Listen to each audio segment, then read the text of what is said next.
Doctor எனக்கு வந்து spine problem. நான் ஒரு டாக்டர கன்சல்டேஷன் பண்ணிட்டு அவங்க சர்ஜரி அட்வைஸ் பண்ணியிருக்காங்க. இப்போ நான் உங்ககிட்ட வந்தேன்னா, உங்களோட ஒப்பீனியன் எப்படி இருக்கும் டாக்டர்? என்னோட ஒப்பீனியன் ரொம்ப பிளாக் அண்ட் ஒயிட்டா இருக்கும். அந்த டாக்டர் சர்ஜரி சொல்லிட்டாரு, அதுக்காக நீங்க என்ன பார்க்கக்கூடாதுன்னு நான் சொல்ல மாட்டேன். டெமோக்ராட்டிக் கண்ட்ரி, சுதந்திர நாடு. யார் வேணா, என்ன வேணா வந்து கேட்கலாம். அப்படி இருக்கும்போது என்கிட்ட வராங்கன்னா, என்னோட ஒப்பீனியன பியூரா சொல்லுவேன் நான். கண்டிப்பா செகண்ட் ஒப்பீனியன் எடுக்கிறது தப்பே கிடையாது. ஆனா வந்து 50 ஒப்பீனியன் எடுக்கிறது தான் தப்பு. இப்போ நான் பேஷண்ட் கிட்ட பார்த்துருக்கேன். போன தடவ சொல்லியிருப்பேன்னு நெனைக்கிறேன் நானு. ஒரே பேஷண்ட் வந்து 5 வருஷத்துக்கு 6 மாசத்துக்கு ஒரு தடவ எம்ஆர்ஐ எடுத்து வச்சிருக்காங்க. அவங்களோட பிரச்சனை மோசமாயிட்டே போகுது, ட்ரீட்மெண்ட் பண்ணாம இருக்காங்க. அந்த மாரி பண்றதும் தப்பு. அத விட நான் எடுத்தேன், உடனே போய் ட்ரீட்மெண்ட் பண்ணிக்கிறேன்னு சொல்றதும் தப்பு. திருப்பி திருப்பி சொல்றது என்னன்னா, என்ன மாரி ஆட்கள் தமிழ்நாடு ஃபுல்லா நெறைய பேர் இருக்கோம் நாங்க.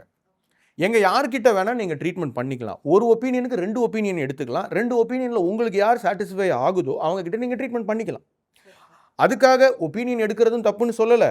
ட்ரீட்மெண்ட் பண்ணிக்காம இருக்கிறது கரெக்ட்டுன்னு சொல்லல. 2மே பேலன்ஸ்டா இருக்கணும். 50 ஒப்பீனியன் எடுக்கிறதும் தப்பு. எவ்வளோ சீக்கிரம் ட்ரீட்மெண்ட் தேவைன்றத டாக்டர் கிட்ட கேட்டு முடிவு பண்ணாம விடுறதும் தப்பு.